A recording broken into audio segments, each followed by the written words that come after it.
உங்களுக்கான இன்றைய வாக்குத்தத்தம். தீவுகளே எனக்கு செவி கொடுங்கள், தூரத்தில் இருக்கிற ஜனங்களே கவனியுங்கள்.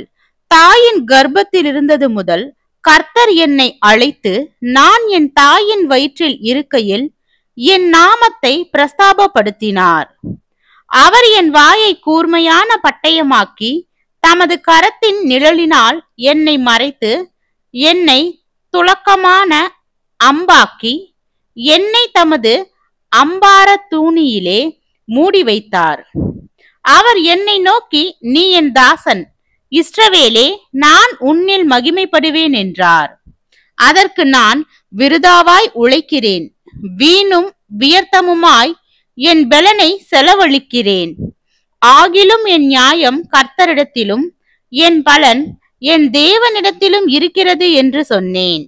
ஏசாயா 49வது அதிகாரம் வசனம் 1 முதல் 4 வரை.